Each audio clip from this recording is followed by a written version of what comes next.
Welcome to the podcast of School Beyond Limitations. In this podcast, you will learn how to guide your child through their school life with the intention to help them find their unique essence that will allow your daughter, your son to live a fulfilled and meaningful life.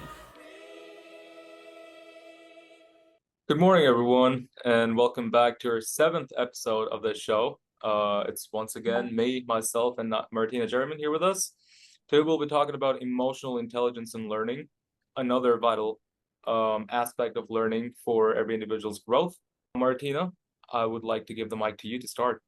Yes, emotional intelligence is something I think which we all need to focus on the most, because we are emotionally balanced, and if we know how to embrace our emotions and how to deal with our emotions, how to regulate our emotions, and how to embrace also our emotions, then we are able to be living a life that is fulfilled and also satisfied and happy life, so to speak.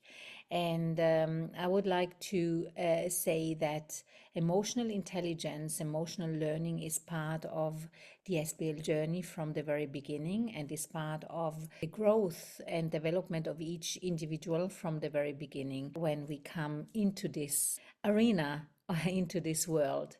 And there's a lot of drama out there and a lot of problems and issues that people need to face. But if we give stability to our children, if we give continuity to our children, if we don't judge emotions and categorize emotions into good and bad emotions, and allow children to just embrace their emotions and understand what emotions are there for, then we all become much more conscious human beings that are aware of their own state of mind, they are aware of other people's states of mind, and that are also capable of understanding where the emotions are coming from, and are not then affected, let's put it like that, affected by potential emotions that are in the air, in the room, in the space, and can understand if another person is undergoing an emotional wave, that this is not something they have to deal with. The only thing that they need to do is really dealing with it by keeping themselves, aware, and making themselves aware that this emotion is related to that specific person, and that they can stand, within themselves, very strong, powerful, and understanding in the first place. And that's also part of being empathetic, but not suffering with the other person or suffering for that, because the main thing I believe which makes people, young, old, middle-aged people, feel taken away by emotional waves, is when we are not able anymore to just observe them and embrace them and understand them and look at them as our teachers, as our, guides, as our way forward. If I'm sad, for instance, I can be sad. I can understand that I'm sad. I don't have to push it away. I embrace it. I say, this is a moment which made me sad, and this other moment made me happy, and the other moment made me frustrated, or the next moment made me. But just the acknowledgement that there are different emotions out there, and that the emotion is not me, the emotion is a moment in my life, it's just a moment in my life, and it's coming and going.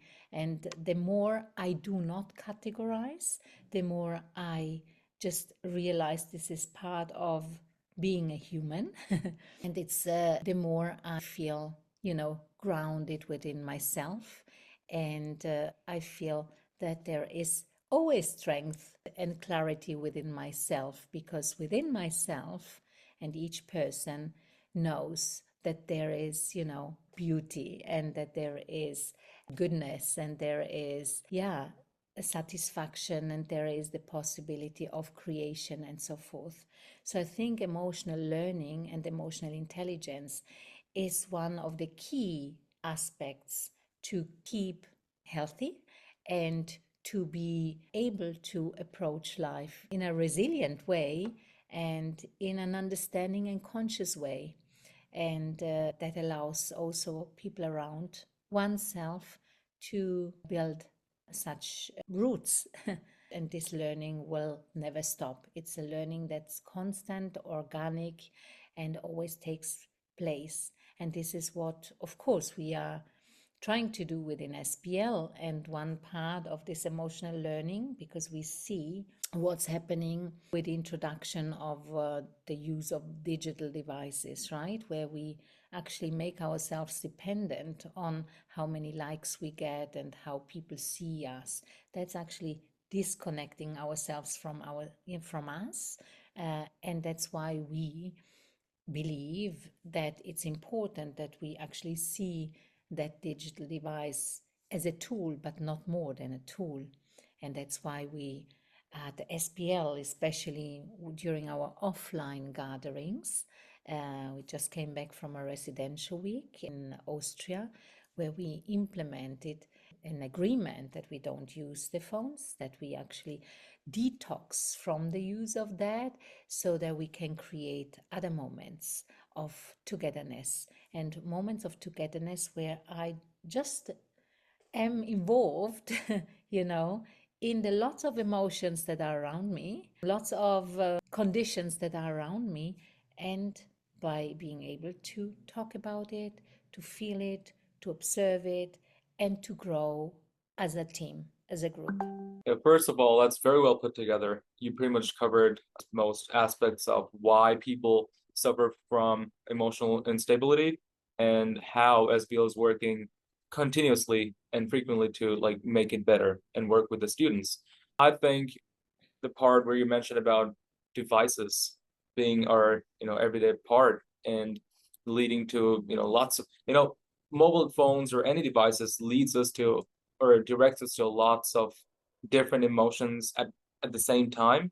And sometimes it can be hard for us as individuals to process all of those emotions. And it's a one-way emotion, we are receiving and we keep receiving the emotions, and sometimes it toxicates us, our mind and our body and our spiritual understanding as well, because it's not possible for an individual to digest all of those different emotions at once. We need to also like give back some emotions. And where the part where you mentioned about moment of togetherness, that is important because that's when we can share the emotions together.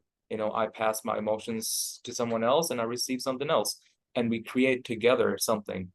I feel like one of the biggest lackings that we have in our society, not just in schools, not just at home, but at any place, is the lack of understanding of emotional intelligence and emotional state of someone's of a being. We are not always conscious about what we are doing, why we're doing it, and what is leading us to do certain things, because we are not emotionally stable enough to receive everything that's around us. Take a look at, I don't have to go like to history or anything. Take a look at what's happening now in our world. We have all these tensions and conflicts around the world. We have all these major decisions taken by governments that is leading us to this emotional instability and insecurity and uncertainty, like what's going to happen next. I can talk about it from my perspective. The place where I live at, I don't know what's going to happen tomorrow, whether the hill tracks are going to be tensioned. So what's holding me back is the uncertainty. And once the uncertainty is taken off, that's when we are sure about whether or not our actions will make a difference, whether or not I should be going for it. And I think SBL does an excellent job there. It gives a sense of this taking away this uncertainty from a student's mind and letting them know that every single little actions or even the way we perceive things do play a role, like a butterfly effect, and this is very important, that someone doesn't feel they have to hold themselves back because of this uncertainty, like what's going to happen next or what it might lead to. We never know what it might lead to. We don't know even if we don't do something or if we do something. So I'd rather go and encourage people to do something and then see what happens. And everything is very much interconnected and interlinked. Everything we think of, everything we do, everything that is happening around us are all interconnected with logic, with rational thinking, with our mind, with our body, at the same time as well as emotional intelligence as well. Because if we will have different sorts of suggestions or maybe advices that emotional intelligence does not have to do anything with the mindset of people. And if you really want to do it, you can just go for it. But it's not true for everyone, because once you're emotionally demoralized, once you're not in the state of doing things or not in the state of safety, you're not in a safe space, it will lead you to not eventually get out of your comfort zone. You would want to feel, that comfort within yourself. So what it does over time is that it toxicates all those emotions, all this negativity within you, and then eventually, separates you from the society of activeness. What do you think? Yes, Naif, I think you mentioned something important, and that's the word uncertainty. And I think this is what we also aim to do within SPL, that we actually say there's no such thing that we can call uncertainty. If we are emotionally stable and if we take one step at a time and we are not led by fear, because uncertainty, the feeling of uncertainty, is based on fear. And we've been infused with fear all over the place, right? But you also mentioned before the spiritual aspect. If I know as a person that everything is interlinked, everything is just working the way it is, and that I can trust myself if I'm stable, if I acknowledge myself the way I am, and if I appreciate myself the way I am. Because if I appreciate myself, then I also appreciate other people the way they are. And there is no such thing that then creates criticism, or whatsoever. Then we just know that we are different and each person takes steps forward, to make this society work, and we can spiritually just believe it will be working. Yeah, because within ourselves we know we are not distracted within ourselves. So uncertainty is something that humankind has created, because nature is not uncertain. Nature as such, if I'm looking around, trees, plants, animals, they live, right? They come forward. They don't ask themselves the question, is it certain or not certain? They find their ways. They find their ways through, through the concrete, a plant, for instance, right? Because they find their ways somehow. And this is basically the adaptation. I think if a human being is capable of appreciating themselves and others and adapts to the situation, knows that within themselves there is actually certainty because they are here for a reason, then fear is going, and the emotions that are within are based on being, yeah, mindful about it, understanding. And as you said before, in those moments, of course it's normal that each person undergoes different emotions. But if we are openly talking about the emotions from a perspective of possibilities beyond limitations, from a perspective of acknowledgement, of appreciation, and what does the emotion tell me right now, and I don't have to hide it, I don't have to run away, I'm actually in a safe space where I can talk about it, and I'm invited to understand where this emotion is coming from. And so I can get to the roots of it. Then I understand it, regulate it, understand whether it's actually my emotion or somebody else's emotion. And then there is a space of safety and common and shared understanding. And then I think we have the ground and the foundation for a life that is not based on arguments, on gossip, on criticism, on war as we see it out there, right? And I'm extremely delighted to hear, your reasoning and your kind of thinking, because this is reflecting what we aim to do, right? It's okay, there is a solution for everything. And if I'm emotional kind of grounded, then everything is possible. Well, I really like the point where he said nature itself is very certain. I mean, the beginning of everything and ending of everything is certain. It's inevitable. So why complicate things within the journey from the beginning till the end? It's all us. It's all the humans who create all this uncertainty for themselves to move forward. I don't know what's holding us back, you know? And you talk about limitations. I believe we should never limit our actions, but we should limit our reactions. And it's somehow connected as well. And there is a solution for everything. You know, humans are emotionally driven beings. So as long as we are understanding of our own selves and our own state of mind and understanding, then that can lead us to a society or a place where it's better than what it is today.